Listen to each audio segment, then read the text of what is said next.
You see, I saw Lillian standing there, and I didn't know who she was. I was just new at a party that... Oh, I've posted a video of the party anyway, so you guys can watch it if you want to, but I was just at this party, and she was there, and it was just so strong in my spirit. Like, I just had to say, like, talk to me. Like, can I interview you? Like, I don't know why, but I just have to talk to you. Like, I just have to. And, you know, she was so lovely and so gracious, and she wasn't all like, yeah, of course you want to talk to me because I'm Lillian Blades, that's why. She's just not like that at all. She's lovely and soft-spoken and beautiful, and her work is radiant. And right now it's on display, her very first solo museum exhibition is on display in Sarasota, Florida. And I want to encourage y'all to go. I want to encourage you to see it. You know, she's been at the Atlanta Botanical Gardens, in the Atlanta Airport, at the East Atlanta Village, library, East Atlanta Library. Just off the top of my head, some of these beautiful places that you can see her work. But I guess I just want to encourage you to unwind a little bit tonight. So here I am. Thank you guys for listening. Thank you guys for showing up. I hope that you know you're loved and appreciated. And I'll appreciate it very much if you share the show with someone. If you can give it a thumbs up, leave a comment, something nice, you know. Anyway. Here's Lillian.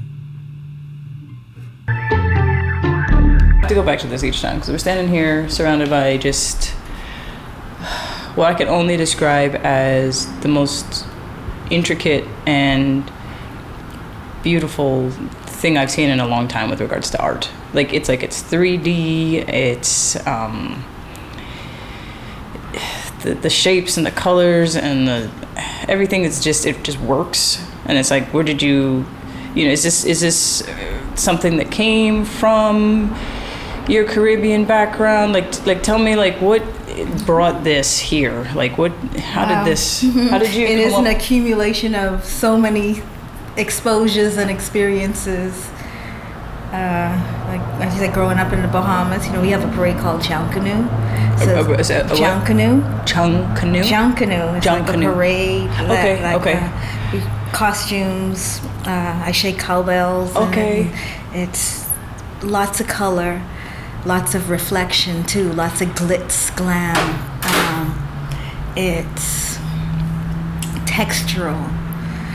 It's pageantry. It's ceremony. It's homage. So, and it's also a quilt. You know, my mom was a seamstress, so I'm paying homage to her, as well as other women, like especially women of that have African diasporan roots. We have a very tactile tradition, visual tradition as Black people in general. So I'm merging a lot of that together.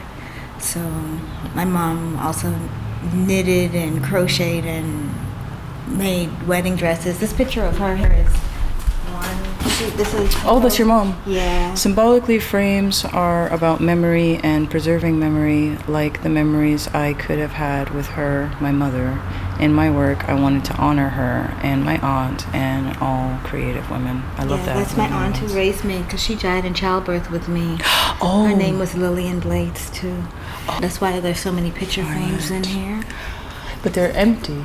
They're portals. They're like the thing, like when you think of lack or think something that's missing, and like it's the potential, it's the loss,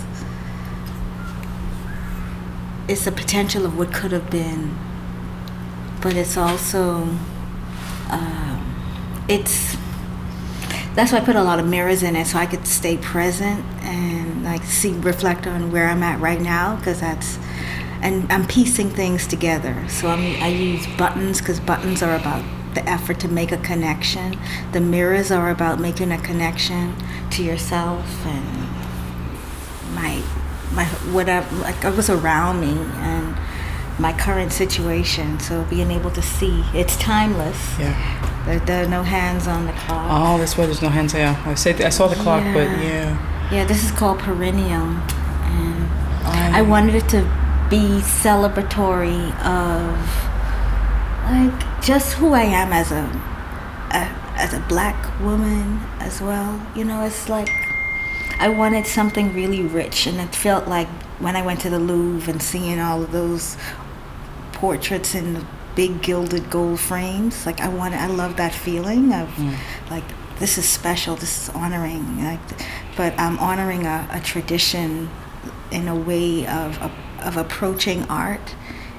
Like to me it's still a painting. I'm a formally trained painter. I have a master's in painting, but I didn't feel like it was my tradition. My grandfather was a carpenter.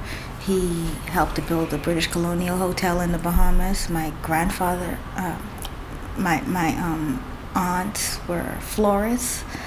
So I just wanted to put it in there, but put it in a way that it's like an altar. It's like a memory jar.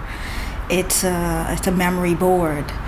It's like a circuit board, like the motherboard. Yeah. I'm creating a quilt that feels comforting for me to look at.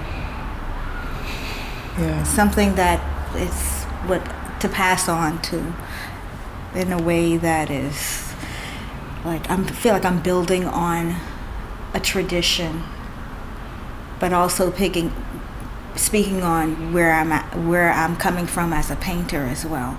So the colors are placed on it in a painterly type of way, kind of like in a gradation, a blend of colors, like if a brush was to blend two colors together. And I'm using gradation to kind of soften the eye when you see all of this, because it's a lot. But I'm simplifying it, but unifying it with gold, and in a way that acts like thread, you know? Yeah, I see that. Even the way the beads kind of thread it together. When did you first come to America?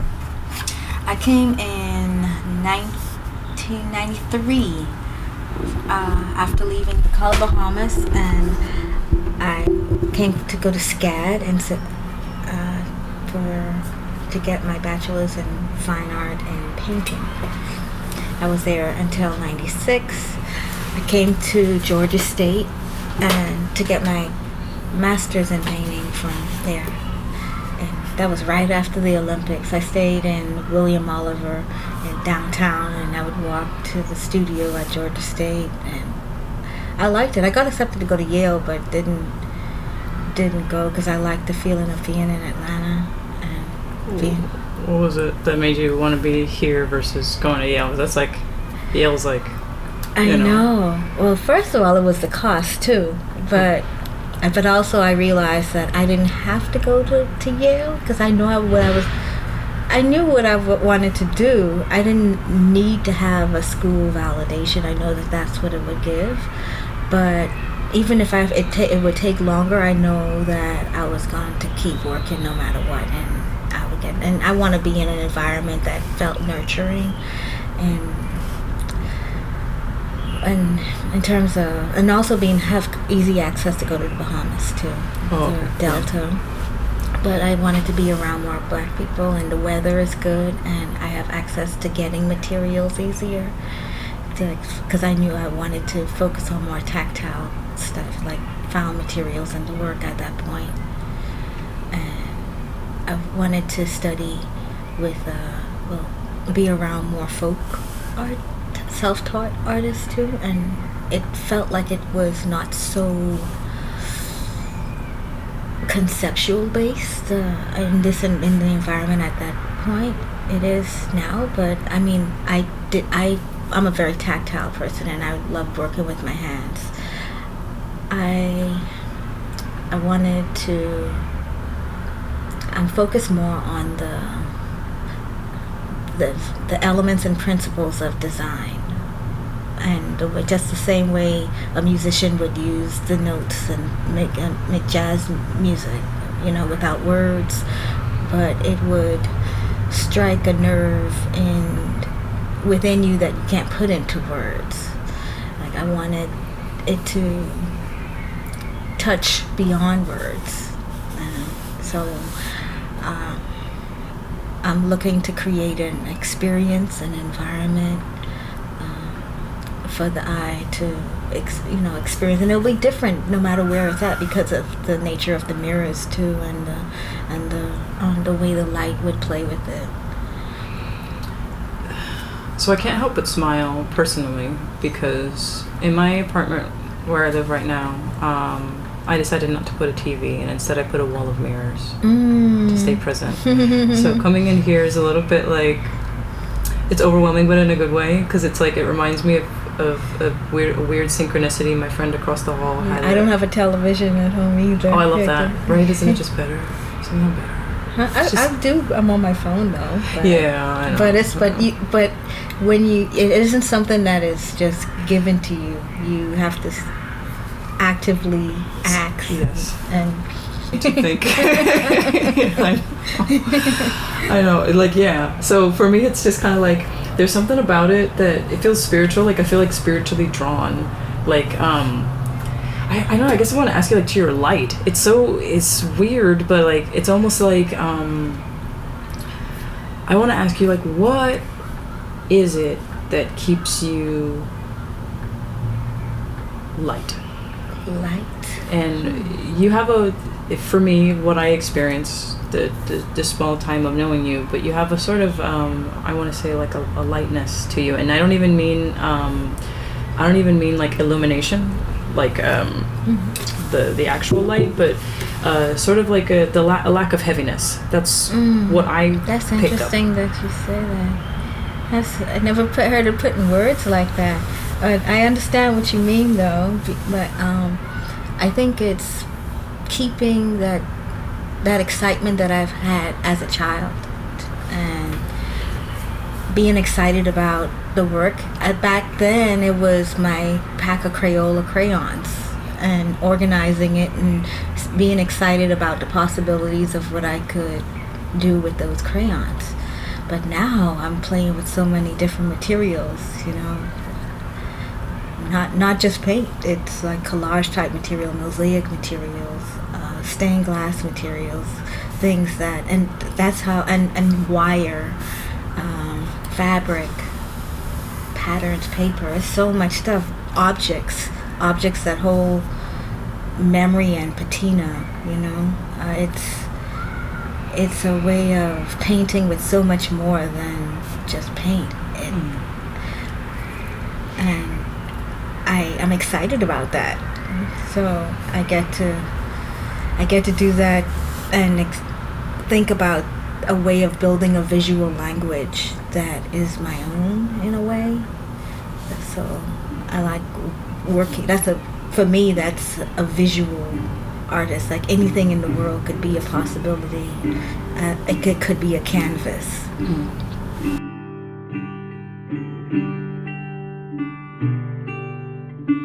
Coming from the Bahamas and having that as your kind of like your primary experience until seems like 19. I was born in 73. I came in 96, so I was about I had 3 years after college, so that's like 18, 19, 20, 21, 22. Okay, so let's say 20, 21, 22.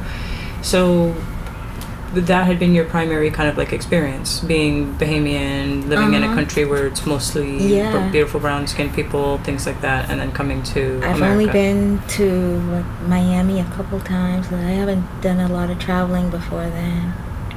My sister lived in North Carolina. Yeah, I've been a couple places, but not a lot of traveling.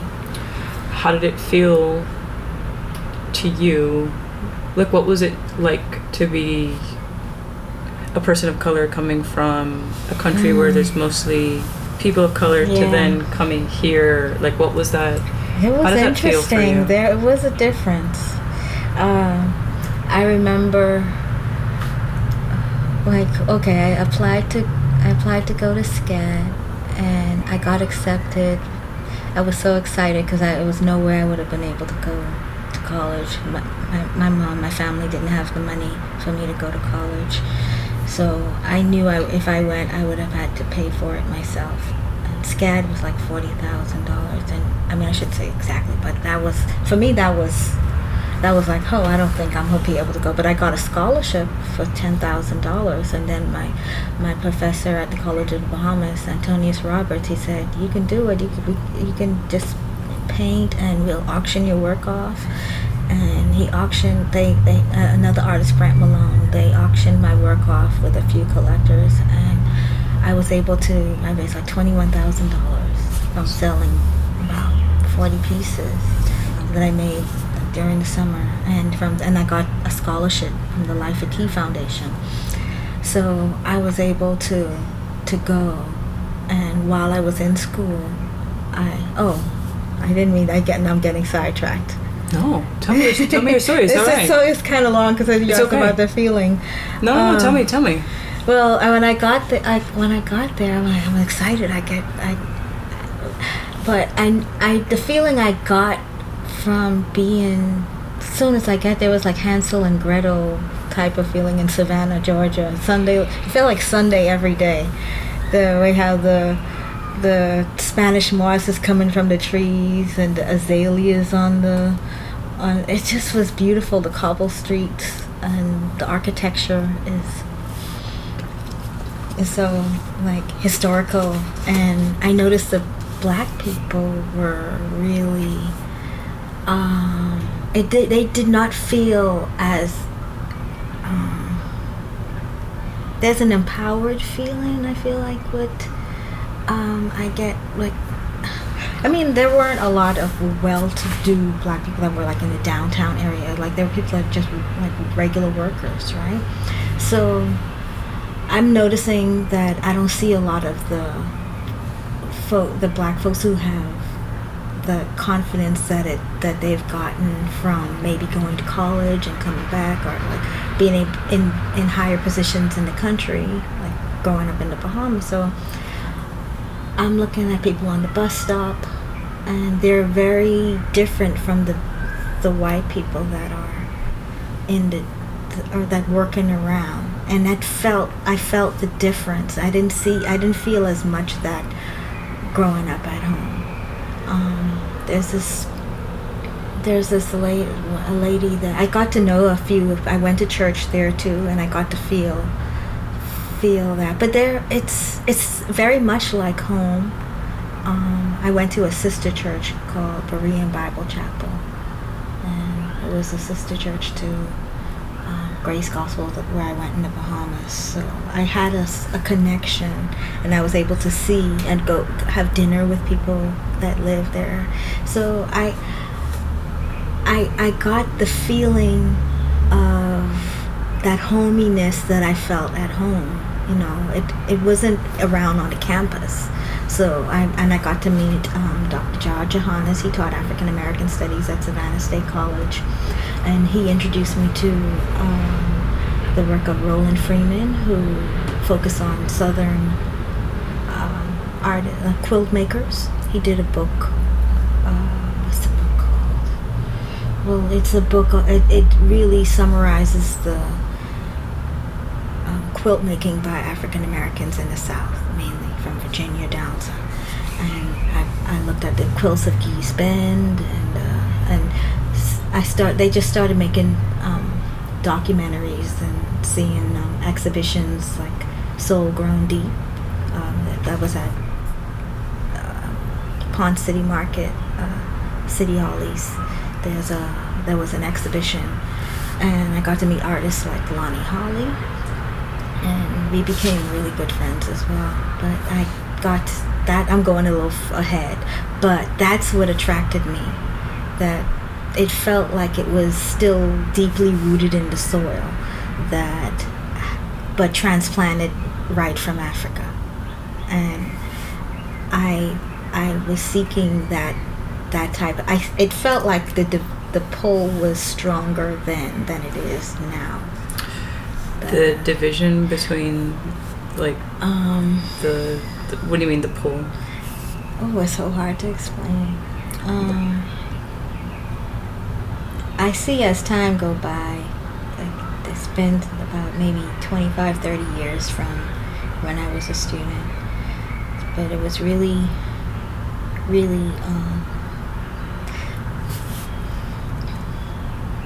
the cultural difference was stronger. Between people of color in America, in your perception at the time, and, for example, unmelanated white people at the time. But in Georgia, in Savannah.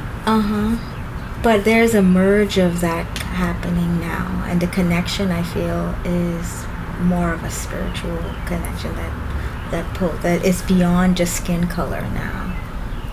Tell me about that. Tell me what makes you say that? Like, what is it that you see? What makes you say that? Dang, I don't know if these are just random thoughts of how I feel. I feel like there's a ethical, there's a spiritual, like, when you're doing wrong and you know you're doing wrong and you're just trying to defend it. Yeah. That kind of defines the whole system of how you relate to people, and that has been maintained for so long, and then you have the kids that are breaking it down, and it goes beyond right now. It's about you're going to make a choice to be right or wrong. Or on the yeah. Do you see that as a positive thing? Like, yeah. Do you see it? Yeah. Mm-hmm. Especially because it's beyond skin. Yeah. It's just how we human. Yeah. The reason I asked you that is because of the fact that you were living in the Bahamas so long, that I find that when people come from outside, like when you're not raised in it, it's easier to see. And that's why I wanted to know your perspective. But it sounds like, if I'm correct in summarizing it. But it's still subtle. Yeah. But I'm sure it was stronger generations before me too.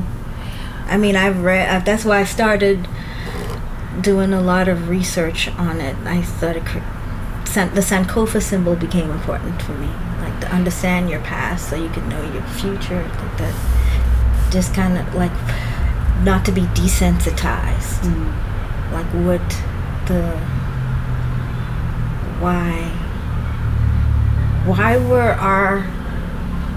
why were we in slavery like that, and also like why are the information that we have is not as documented, and because it's been burnt and like we've not shared, like that we don't have control.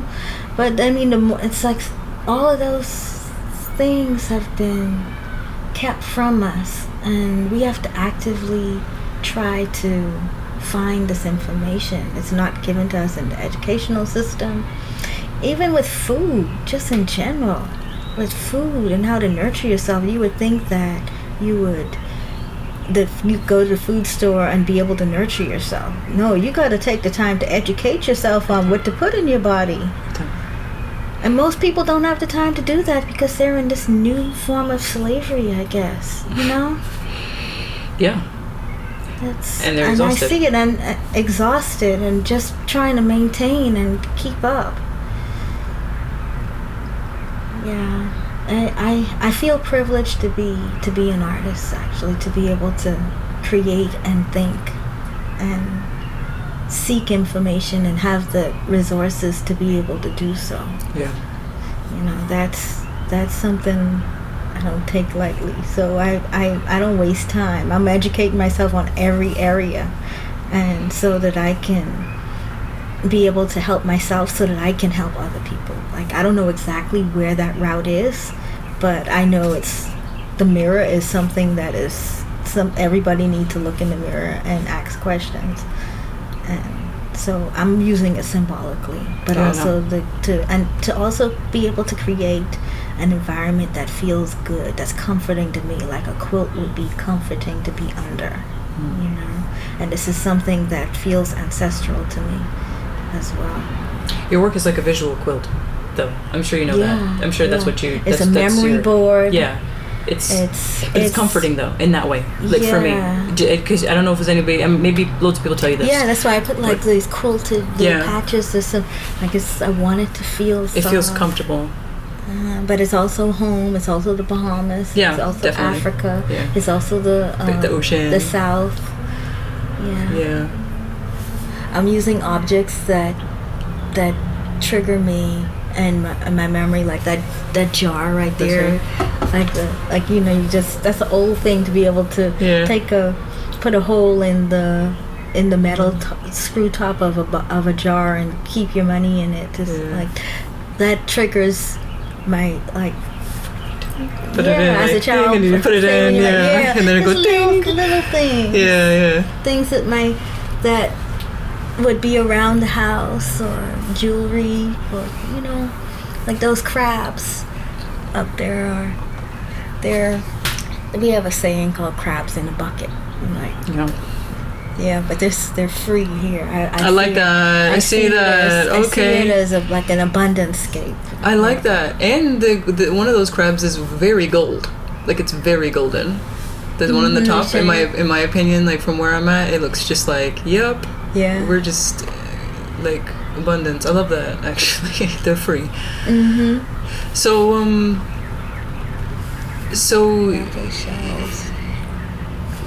you feel like it's gotten better, you know, going back to like the whole experience here in America. How do you feel about the future? Like you mentioned, what was the symbol? Sangori symbol? Sankofa. Sankofa. What is that? Can you explain? Forgive my ignorance. Can you explain to me what that means? Sankofa is an Adinkra symbol from Ghana that they would stamp on it, like in wax on the mud fabric. And there are, I think it's about 70 some altogether. They have specific meaning. But that one stuck out the most because it's a bird. It's two of them. It's a bird with its head turned on its tail. And it means to go back and fetch it or to learn from your past. But it's also like two S's that are kind of joined. Like they use them on gates, wrought iron. Got it. Okay. A lot. So that is like two birds that are together, but they're both looking back. I understand. Yeah. Okay. Visually, I love that symbol, but I also love what it means. I love that. Well, I won't keep you too long. I'm conscious of your time, and I have one more question for you, which is kind of like open-ended, since I recognize I've been kind of asking you questions and directing the conversation. I always like to leave something at the end where you can ask me a question, say something, or say nothing at all. But it's more like, do you have a question? Do you have something you want to say? Do you have a question for me? Just anything or nothing at all. I remember when we first met, I felt some connection in some way, like mentally, spiritually. So I was like, what drives you to even do what you do? Like, what is your goal? I'm curious about that. Okay, I love that. All right. My goal is to encourage myself while I encourage others. I'm going to start with that as a goal. Spiritually, what drives me is a sense of like, seek ye first the kingdom. Like, I believe like I was raised in Christianity. However, I think that while I love Jesus and everything, what resonates with me a lot more these days is like a sort of a collective consciousness, an idea of everything being kind of like divinely connected, and I keep noticing that. And so throughout the fabric of the show, I get invited to a party, like that morning, and I end up and I go and I meet you, and I don't know why, but like everything in me says I have to talk to you, and I don't know why. I just feel like I have to, and then like there was a day where I was literally kind of feeling like, man, I got a lot going on. I can't do all this. Like I can't do it anymore. Like I just can't. And I went out, and long story short, I literally met Malcolm Gladwell, who's like kind of like a big in podcasting, has a awards and everything like that, and he asks me about the show. I tell him the show, and he goes, "Oh, you're the perfect person for the job." And I guess like I say all that to say, like, for me, it's a massive spiritual thing. It's a big sort of encouraging mission and a desire to share the voice of the people. Everybody's story matters. I feel like there's something that like you have to say that maybe I missed it, and somebody will listen to it and they're like, wow, and they're gonna go out and they could create something amazing. Or maybe they could just be having a really low moment and they could create themselves a night that keeps them on the earth another day. And I think sometimes like the big picture matters, but also it's the little things. Your art reminds me of it. Like your art is literally a collection of little things. Like you can't have the big picture with all of these intricate little things. And I guess that's for me a little bit like my show it's a sense of like wanting to give light and inspiration and things to others, but also with a lot of collection of lots of little things that matter to people along the way, like you and like the lady I spoke to earlier today.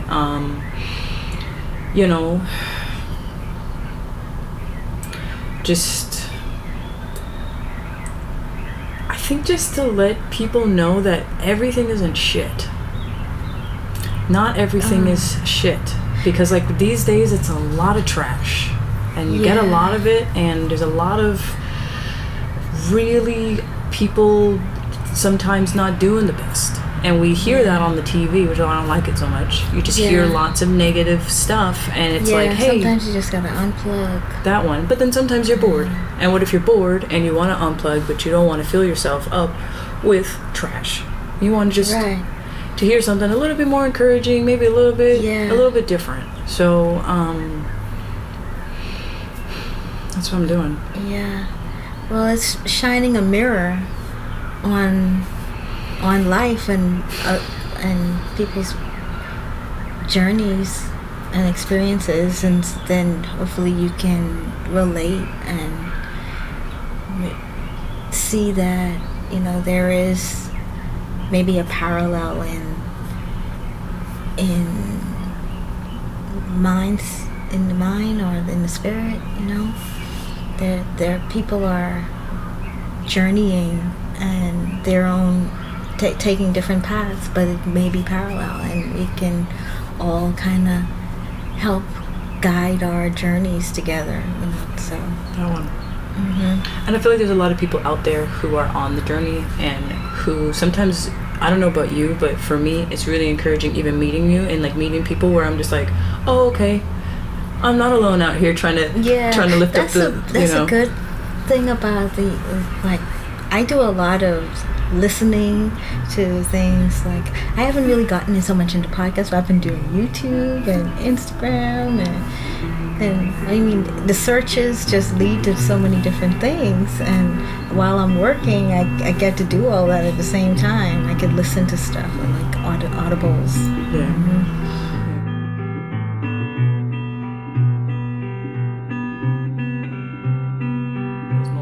That are tougher or feeling a little bit lower? Are you kind of You know what? I don't have any set rules on how to approach things. When it's time for me to slow down, I know when it's time for me to slow down. Like I take things as they come. I adjust well. And I feel like the more years that have gone by, I've been able to gain more of that, more freedom in that. It wasn't like that but my mind has always been seeking that. I know that I want more freedom to be able to go at my own pace, to be able to walk and think and just imagine what could be, what is being presented to me. So I respond.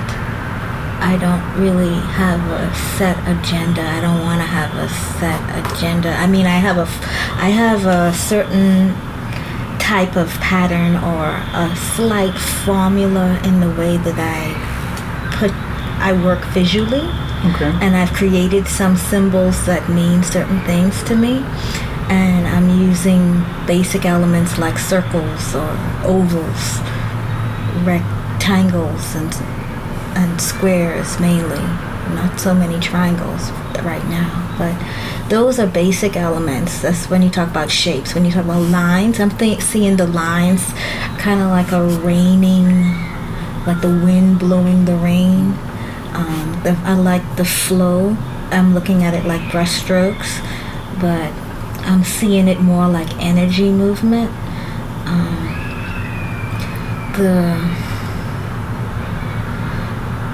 The colors, they're treated in a way that is therapeutic to me too. Like it's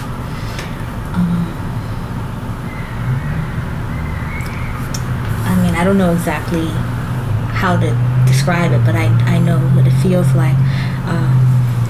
Artists that have done that, or like Richard Mayhew, he calls them mindscapes. And when he said that, and if you look at his work and you see they're landscapes, but they're representative of the mental terrain that we all have. And sometimes they're very somber. His early works were really like the palette that I have there. It's very neutral. So I like the palette there, but they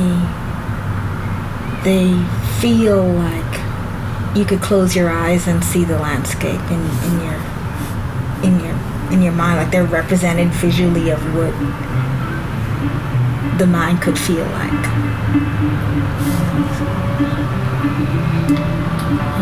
And I see my work similar.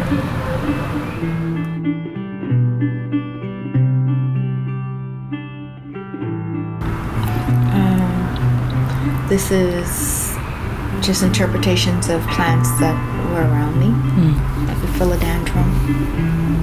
And then this is a double hibiscus, and this is candy stripe lilies. They grew around the house. So these are some of the paintings I did when I was auctioning them off to raise money to make the money. College. Yeah. And these are based on carvings from the straw market. This is beautiful. But it's sort of like a peacock feather. Yeah, I was gonna say yeah. And then this is, you can see I'm playing with the splashing and the drips and patterning. Subject matter wasn't so specific then. It was more about a way of applying color and pattern and playing with the materials and texture. And quilting, the Roland Freeman quilts, the book, Dr. Dr. Hannes had me illustrate. He was a poet. He had me illustrate poems about quilts that he had in a book that he did with Roland Freeman. So this is called I Turned Myself into a Quilt of Yellows and Bright Reds. And this one is about how the white cotton things blow easy in the wind. They dry quickly, and the quilts take a long time to dry. And they're like friendly spirits, like the wind, the sun, and the rain hanging on the line. So, and then this is about inspecting the quality of the quilts. Yeah. And this is my mom. I have a black and white photo in this style, but looking at it, see the triangles? I hardly use triangles, but I was thinking of John Bigger's art. You know John Biggers? I don't. He's from Houston, and he created these very detailed drawings and paintings that have the similar type of pattern. I see, okay. And this is my mom giving birth to me and my aunt receiving me. I see. And other mothers who've passed. And then this is the predella scene of, they say babies born with a cowl over their eyes have prophetic vision. And this is like the netting that represent that, the afterlife. It's like this is like a platform, but it's also a pyramid. With a pyramid, yeah. These are self-portraits that I made when I was at SCAD. Always wearing the way? That I had these shorts that I wore all the time. This mask I end up putting in one of my first assemblage pieces. It's based on a Rembrandt painting called Two Negroes. And these are some models that we had, live models. And then we did still lifes. And then some of the paintings I did for the auction. And just wanting to not have to rely on a subject. Just my first time just painting abstractly. Mother and child I started seeing figures like gestures, not really fully defined. Bottled up thoughts. It's like a keyhole. Is this an actual writing in the background? Mm-hmm. Like a poem? I went through a breakup and was writing about it. I didn't want it to be so I call it bottled up thoughts. Yeah. And my aunt, she had a daycare, so this is with her with one of the kids, and these are island boys. And this is me when I graduated from preschool, and I call it No Time to Be Shy. Definitely not in this picture. There's like hundreds of people in there. Yeah. You're on stage. I actually peed on myself. Oh no, I got stage. scared, yeah. Yeah, of course, yeah. That was that moment. Definitely shy. What were you doing? It felt like. Yeah. Oh, this is how it felt, yeah. That's how my spirit saw myself. Like looking at myself on the stage. But notice the figures are very just gestural. This is the me that in my mental space, and this is the me that people see. See, this is this is the one, yeah. And I started practicing Yoruba when I came here. This is 96. I came to Georgia State. I started painting the figures where the figures that are on Earth and have a body are in this color, darker color. And without a body it's more like they almost seem lighter and freer than this kind of like dark earthen worn down heavy figures. It's like, I was playing with texture. We're using doilies and other textural materials in the work too, and scratching into the paint. But this is like having a conversation, but still being aware of like a spiritual, like the type of conversations you would have if it's like we are in bodies, so we could speak, we could communicate that way. But imagine if you're not in a body, like with like the like it's just kind of.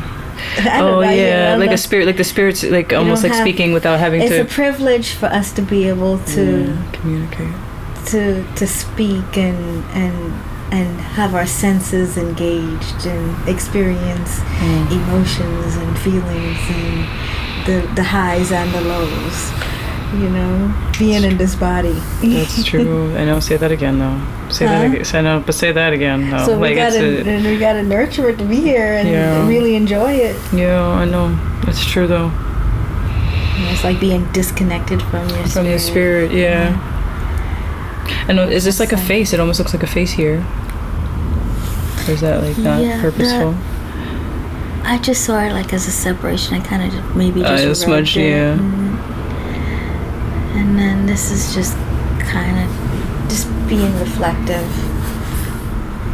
Yeah, kind of like the white represent that kind of ancestral type of, or not even just ancestral, just spiritual. I feel like there are the spiritual beings are still are around, but they may not see like this, but they could. I don't like know. Feel. I feel so. Yeah. I don't understand it completely, but I could just sense like this. I mean, this is an energy, because we may not have our bodies, but we're still here. And heaven and hell right here on earth, actually. I mean, literally though. I say that sometimes to people, like that may be something that is not, people don't say that, but But I agree with you, honestly, Lillian, because like I know people who are in hell. Like I know know people you can personally. Experience that right here, right now, just right now. Yeah, and they're constantly in it. This is beautiful. Now, what is this? Sort of like. This is. This reminds me a little bit of Falling I did. Like a tree. Person comes to mind, Billie Holiday. Strange Fruit. Yeah. This is Strange Fruit. Yeah. Okay. That song is singing in this. What I'm hearing, I'm trying to connect with and be aware of what's happening. Like below and above. This is a very beautiful piece. I like that one a lot. Thank you. And then this is the first one where I started adding objects. I call this walking in mental spaces. My first African shoes, and part of my first quilt is in there. And that's the Sankofa symbol. Oh, there it is. Mm-hmm. Oh, yeah. So these were paintings that mother and child, like you can see the arms there, and I went through a critique at Georgia State where they said you don't have to be so literal. Okay. Like Professor Larry Walker was like, you don't have to always paint about your mom or talk about your mom. It could be symbolic in a way for you. I know that's something you want to pay homage to, or but you don't have to be so literal. And that really stuck with me. So where's the symbolism of mom here? Oh, the Sankofa symbol. That's and why. Then the okay. Patches, the squares became like quilts. So. I got it. And then. So then, really, she's here the whole time. Yeah, like you see all those buttons on there. Yeah. And then the PVC pipes are. My dad was a plumber, so I'm merging those two circular elements like cells in the work. Yeah, I see that now. Yeah. So it's like blood cells. Yeah. Wow. And then I started like this.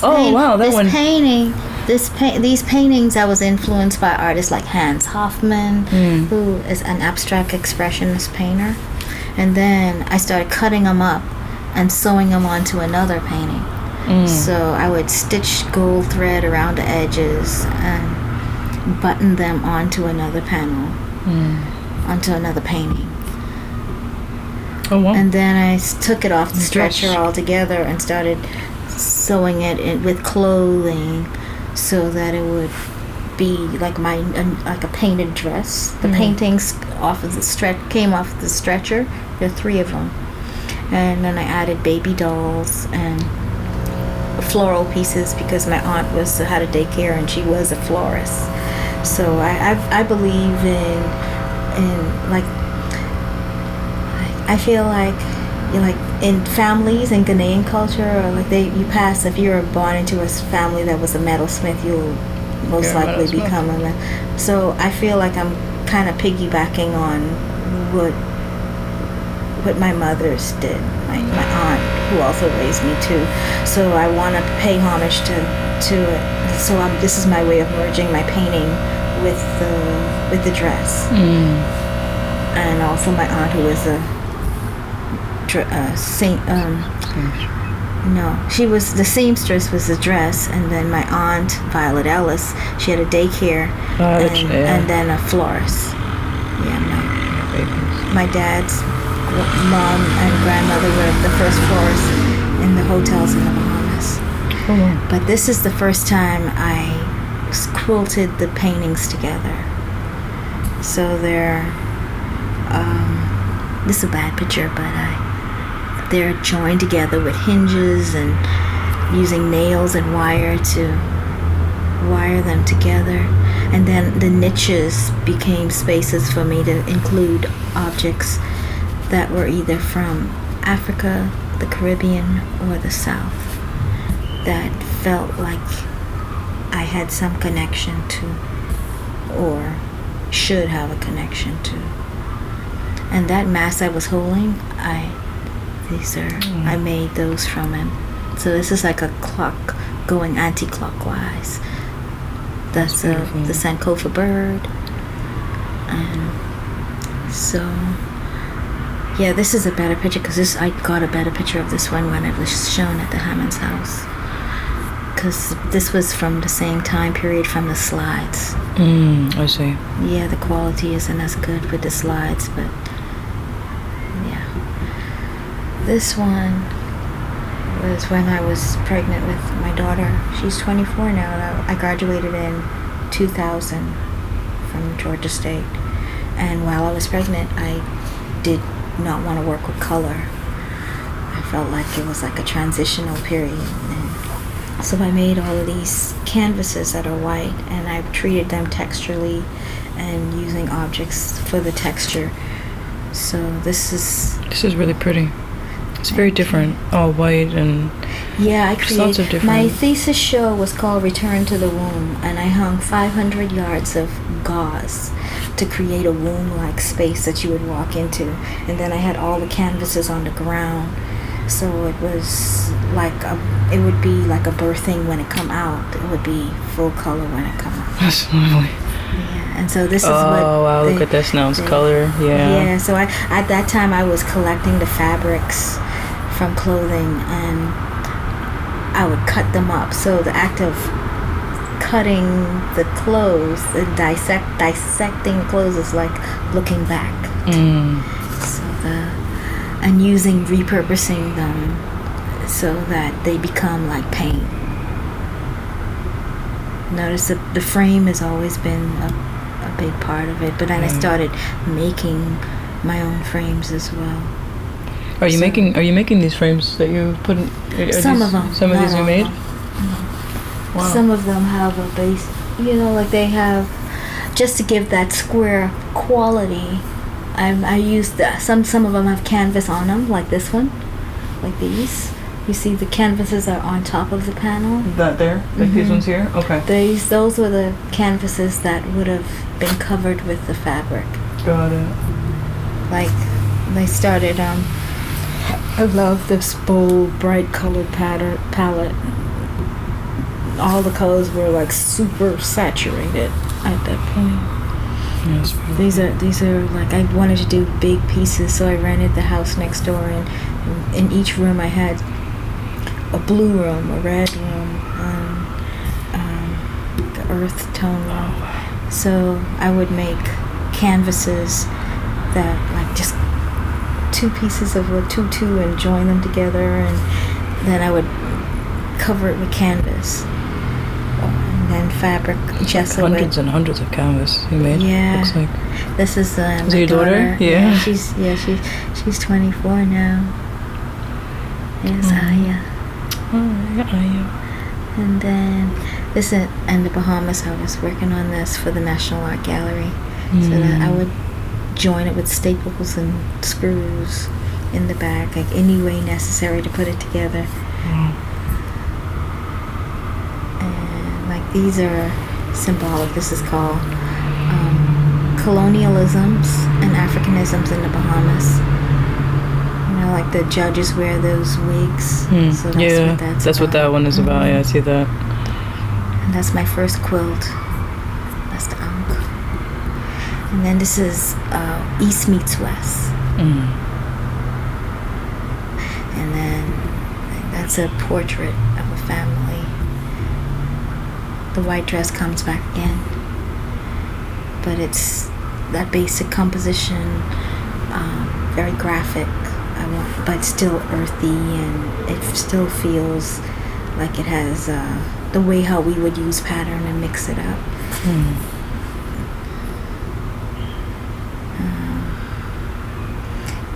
This I wanted to make it a circle, and then I did start making them into circles and treating them like this represents a cycle in life. That's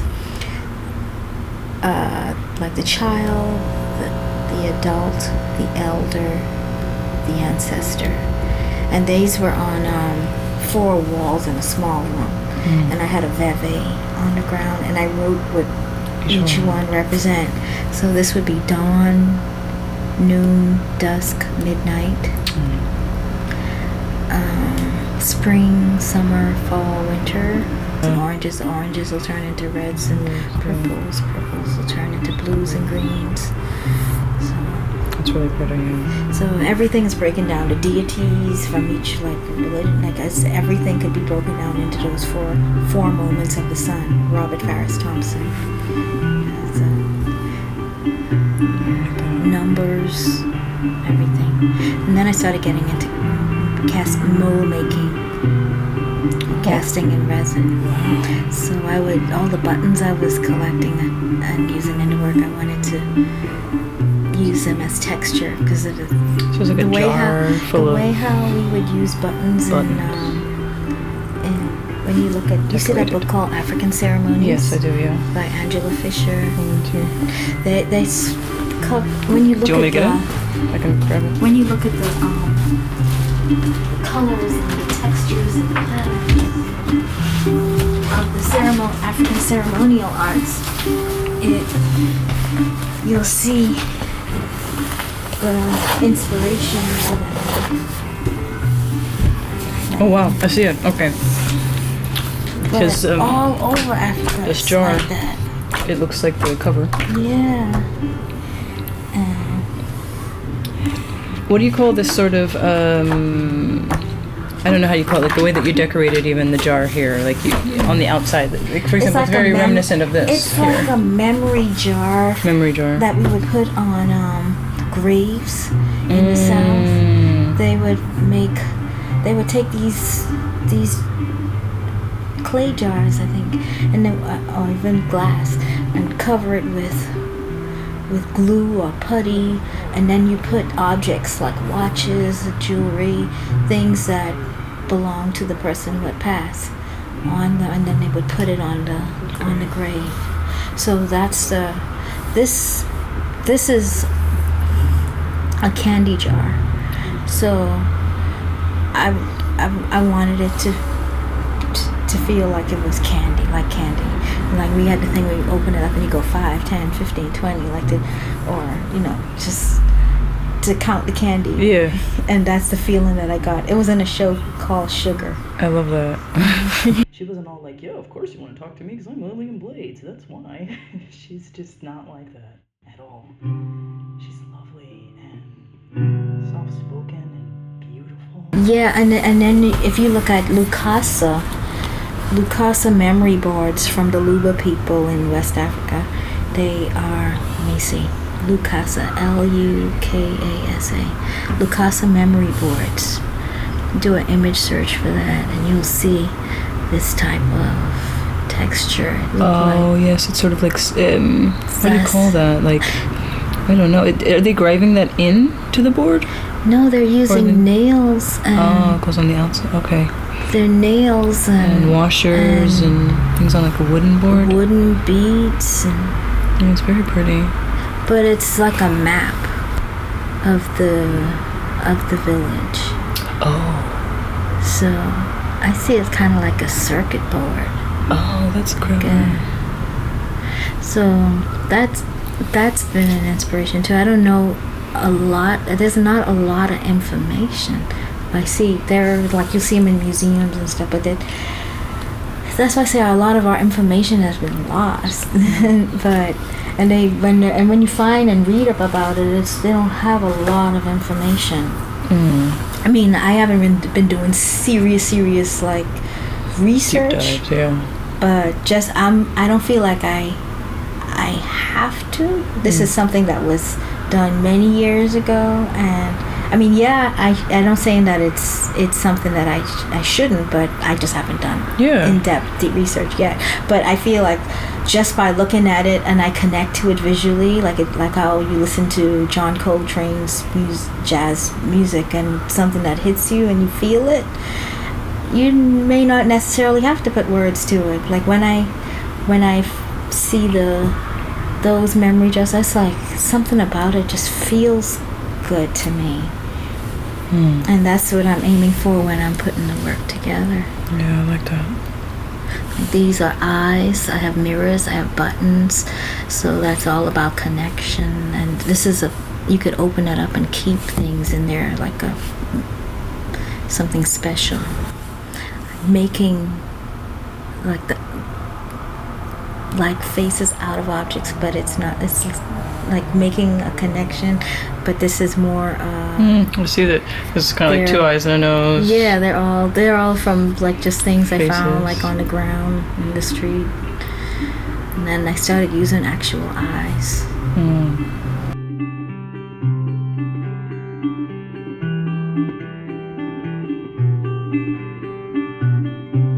They don't know exactly the history of Junkanoo either, but it's a tradition that has been going on from slavery days. And we never really questioned it to the point where it was like, why do we do this? But it's a neighborhood competition between neighborhood groups. And it's just the pride of winning because you have the best looking costume, you know, and the best music. And it's great pride in that. And for me, it's okay for it to just be that.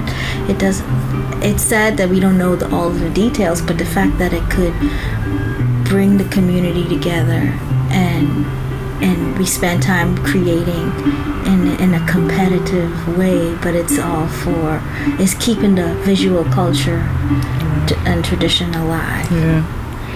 We're having fun, we're connecting, it's positive, we don't have to question it. I said we're having fun, we're connecting, it's positive, we don't have to question it too much. I mean, we should know. Yeah, I mean it's nice to know, but there are some documentaries they went to through the Yoruba culture, Ghanaian culture, to speak with people about it and see the ceremonies today that still go on, and it's a lot of information, but it's still sort of general. But you could see the similarities even though so many years have gone by. So I can imagine if you don't even have that, like, we just don't want it to be lost altogether. And there's nothing wrong with interpreting and responding. You know, I still see if I'm paying homage to something that is connected to me. Some of them are just like this. For me, this is called Blue Roses. This feels like the staircase in the hotel. Like paying homage to my grandfather as carpenter, but then my grandmother as florist. Of course, I see it. Do you ever miss the pieces after? Because like these are, you've shown me so many really like this is like a lot of time. It's a lot of work. No? Like how long does it take you to create like something like that? I work on several at one time. Like I would have shelves of canvas. I would make all of the canvases, and then I would start to play with putting them together. But I would build everything up like they're monochrome. It's actually one of my favorite things about the airport, the art. Yeah, that was one of my first public art pieces. And then this one was a dress that I started wanting to make more three-dimensional sculptural pieces out of the canvases. So I carved the dress out of wood and then built it up with canvases. And this is a collaborative, community-based project where members of the community painted each of the panels. Oh, wow. It's the library. And then I orchestrated putting them together. Oh, I see. It's beautiful. Thank you. Like some of the participants, mainly kids. In the States. And East Atlanta community. I love that. And I did the outside. Oh, this is beautiful. This is you? This looks familiar. Where's this? East Atlanta Library. That's the library. Yeah, obviously I've been best over here. This is, that's you did that. I gotta take some pictures over there. I love that. Yeah. It's beautiful. And then I did this one for Jane Charles Young. It's a quilt with photos of her from her earliest years to her last photo. Can we go Jane Charles back Young just a second to the, because this is very different from any of your other work. Concrete? You know? See, it's still mold making. Okay, yeah. So I made it out of clay, and then the tiles, 12 by 12 clay, and I carved into it, and then I casted it. Yeah, so you're still in a library. This is beautiful. Yeah. All right. Yeah. We'll keep going. That's just. That kind of took me aback with just because it's you, but it's so different in the same sense. If that makes sense. Like. Yeah, I really wanted to do more texture in there, but I did just the 12 by 12s and different types of concrete. I love that. That's beautiful. Thank you. And then this was another commissioned piece for Jane Charles Young for the Jane Charles Young Middle School. I had the students draw each other's eyes, and then I use her eyes and also quotes about her over the photos. You can't really see it, that is, I don't have good pictures. Wow. And then I did this with the Lyford Key School in the Bahamas. Their photos were printed on rice paper, and then I mounted them on white discs. And so the darker blue photos are at the bottom, and then they are the younger kids are at the top. And I had them paint themselves using the mirror on 4x4 panels. So that's what these lighter. Oh wow! They're portraits of themselves that they painted. Oh, that's lovely. Yeah. Oh wow! Now this is beautiful. This is a hallway and a stairwell. This was like around 2000. So this is before I started. I was collecting the clothes from the thrift store, and then I would dissect them. But this was before I mounted it on the white canvases. Oh, I see. This is you. This is like you're almost like what? Okay, what is this? This is it done? Like no, these are. I was asked to do it, and this is at Sandler Hudson Gallery, and I did a installation in the stairway. So this is going down to the stair, and then the frames are on the darker part, and then I use because it's like a birthing. So it's going from in the gallery up onto the rooftop, and so it becomes the yellow and then lighter yellows and into white, and then you can go through the veil so that you're on the rooftop. So emerging anew and reborn. And like, wait, is this the veil? This is another installation that I did called with two other artists. This is it's like Walls of Wonder. Right. And these are some of the panels that I did in 2016. Yeah. I like this. So some of these I start to show the journey of these on Instagram, and I haven't updated my website since 2018. Okay. It's been busy since then. Well, that's good. I mean, it's a good problem to have.